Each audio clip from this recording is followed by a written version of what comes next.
ભગવાન શ્રી રામે પોતાના વચન પાલનમાં અયોધ્યાનું રાજ મૂકીને 14 વર્ષનો વનવાસ લીધો હતો।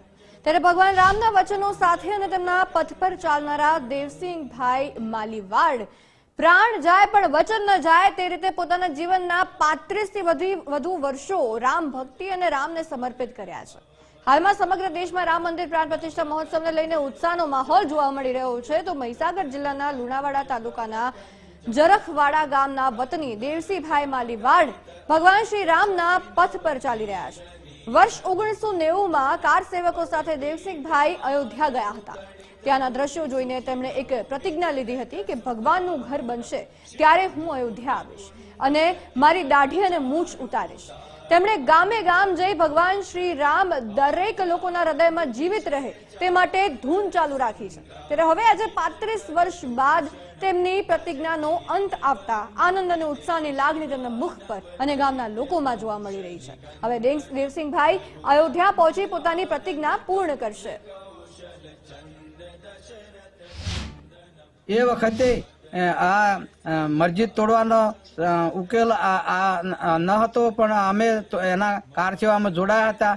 ત્યાં ગયા પછી જાલોદના 2 છોકરા અમારા સાથે જે હતા એ બાબરી ધ્વંસ ઉપર ચડ્યા।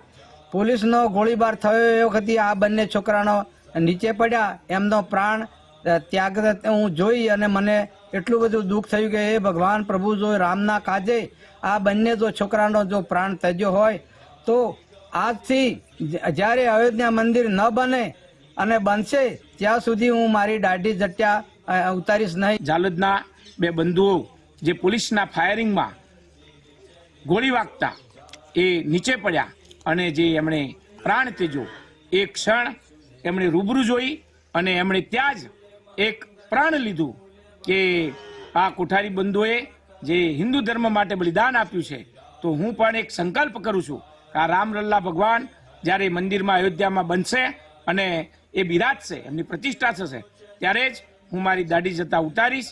અને એમણે આજ દિન સુધી 35 વર્ષ થયા પણ એમના ઘરમાં ઘણા વડીલો અવસાન પામ્યા છતાં સૂતક પ્રક્રિયામાં પણ એમણે એમની દાઢી જતા ઉતારી નથી। 2013ની અંદર મારા ફાધર ઓફ થઈ ગયા તો પણ મારા ભાઈએ મુંડન સંસ્કાર કર્યા નહોતા, કેમ કે ભારતીય રિવાજ પ્રમાણે અમારે મુંડન સંસ્કાર કરવાનું હોય છતાં એમનો સંકલ્પ પૂરો કરવાને બદલે એમણે મુંડન સંસ્કાર કર્યા નથી। અને તે દિવસથી તે તારીખોથી તે મહિનાઓથી આજે 30-35 વર્ષ થાય છે એ વાતને। તો આજે લગભગ 2024ની અંદર જાણે રામ મંદિર બની ગયું છે, રામ પ્રતિષ્ઠા થવા જઈ રહી છે, ત્યારે એમને આજુબાજુના ગામોમાં જે એમને અક્ષત વિતરણ કર્યું છે, કંકોત્રી મોકલી છે, એ એમને જે ભાગ ભજ્યો છે કે રામની બાબતનું જે વાનર સેનાની જેમ કામ કર્યું છે એ બાબતનો એમને પણ આનંદ અને ઉલ્લાસ છે।